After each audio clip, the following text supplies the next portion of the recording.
السلام علیکم ورحمۃ اللہ وبرکاتہ۔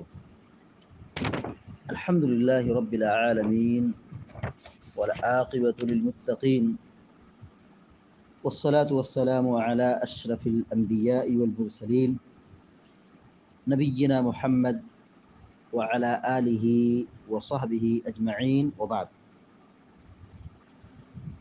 فعن طلحة بن مصرف عن أبيه عن جده قال رأيت رسول الله صلى الله عليه وسلم يفصل بين المضمضة والاستنشاق، أخرجه أبو داود بإسناد ضعيف۔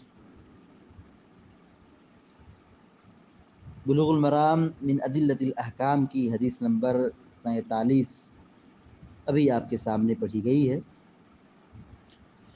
حدیث کے راوی طلحہ بن مصرف رحمہ اللہ ہے۔ طلحہ بن مصرف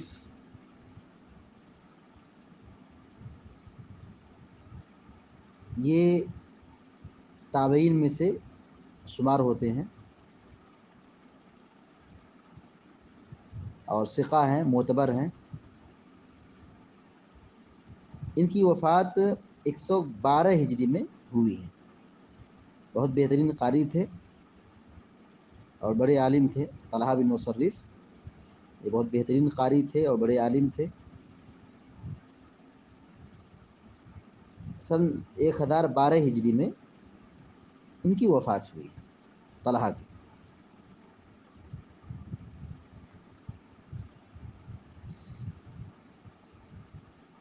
اس کے بعد ہے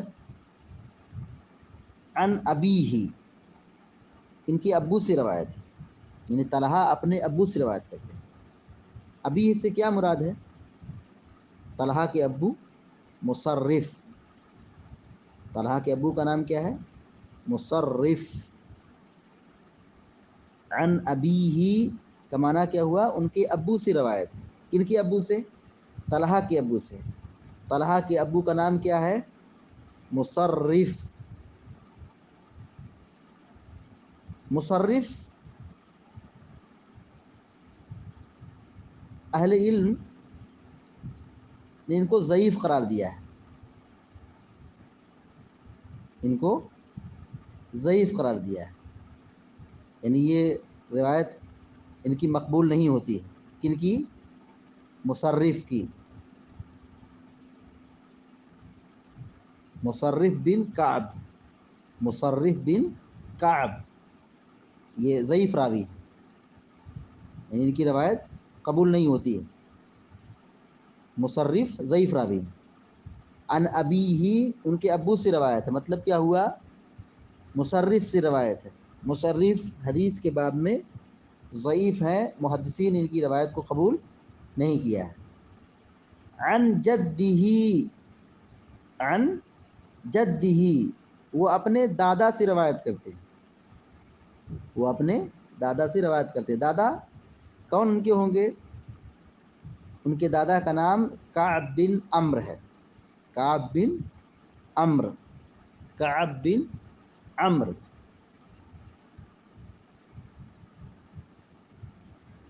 کعب بن عمرو کے سلسلے میں اہل علم کا اختلاف ہے۔ بعض اہل علم نے ان کو صحابی قرار دیا ہے اور بعض لوگوں نے کہا کہ یہ صحابی نہیں ہے۔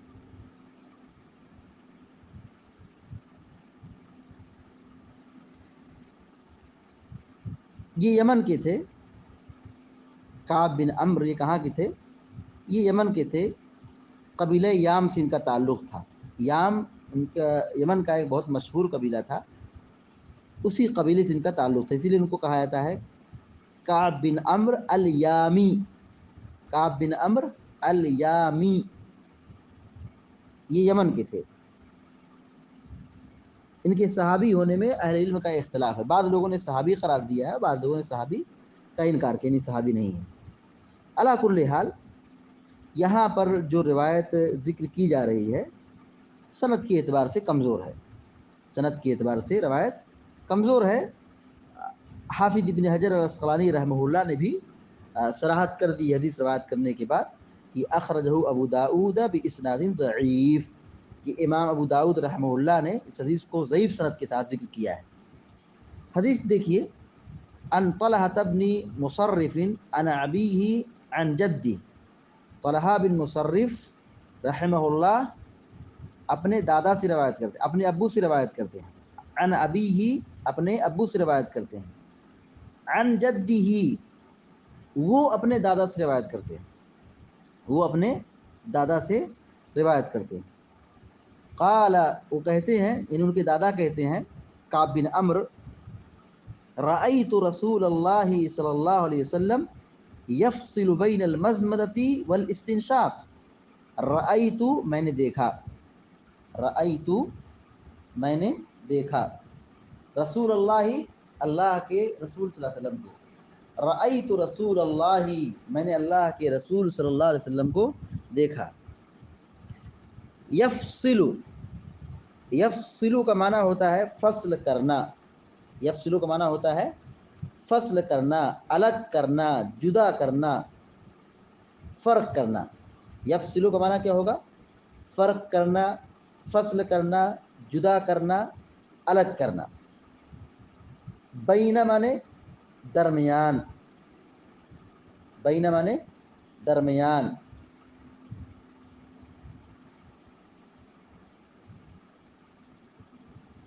المضمضہ، المضمضہ، مضمضہ کے معنی ہوتا ہے کلی کرنا، مضمضہ مانے کلی کرنا۔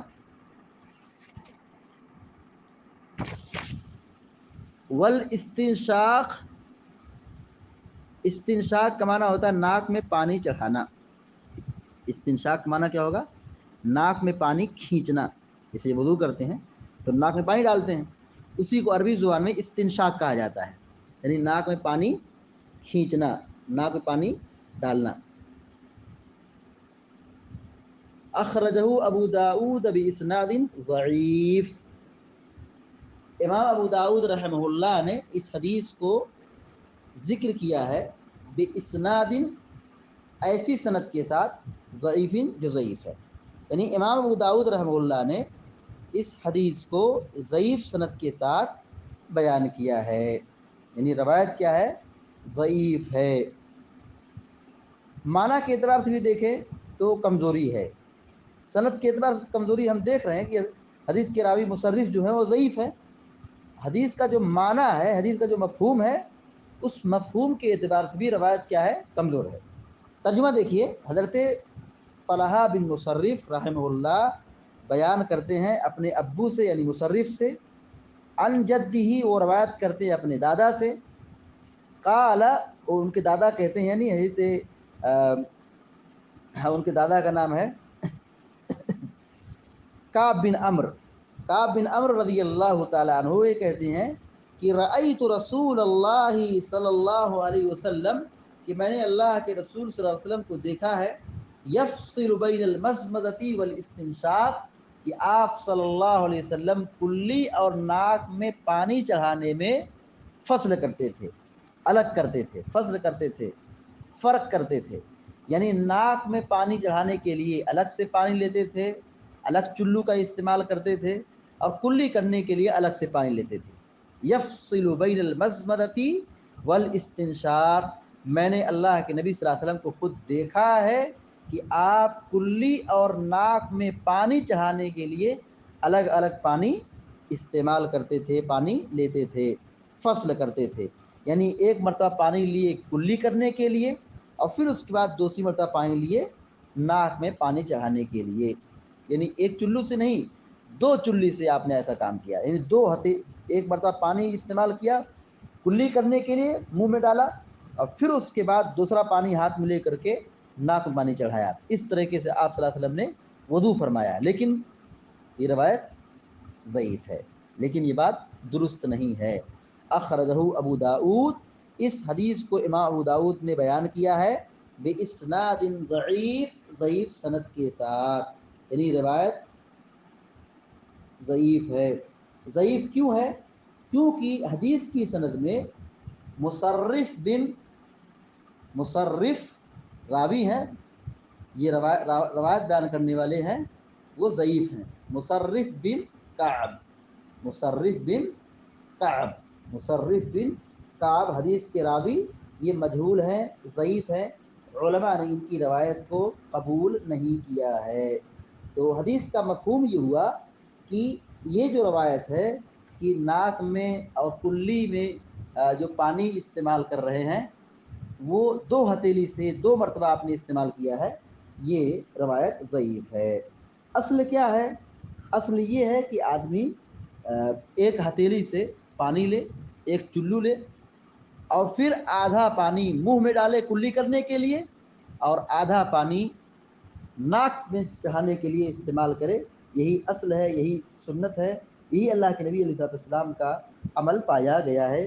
جیسا کہ اس حدیث کے بعد 2 حدیثیں آ رہی ہیں جس سے یہ بات ثابت ہوتی ہے کہ اللہ کے نبی علیہ السلام سے جو ثابت ہے وہ یہی کہ آپ صلی اللہ علیہ وسلم ایک ہی چلو سے کلی کرتے تھے اور آدھا جو پانی بچ جاتا تھا اسی پانی کو ناک میں داخل کرتے تھے، ناک میں پانی چڑھاتے تھے. تو یہ روایت یہاں پر جو کعب بن مصرف بن کعب کی ہے یہ روایت ضعیف ہے. اللہ رب العالمین سے ہم دعا کرتے ہیں کہ اللہ تعالی ہم سب کو نیک سمجھ دے، نیک توفیق دے، اور قرآن و سنت کی تعلیمات کو سیکھنے، سکھانے اور پر عمل کرنے کی سعادت نصیب فرمائے. آمین یا رب العالمین. اقول قولی هذا واستغفر الله لي ولكم ولسائر المسلمين فاستغفروه انه الغفور الرحيم. وصلى الله على نبينا محمد وعلى اله وصحبه اجمعين. والسلام عليكم ورحمه الله وبركاته.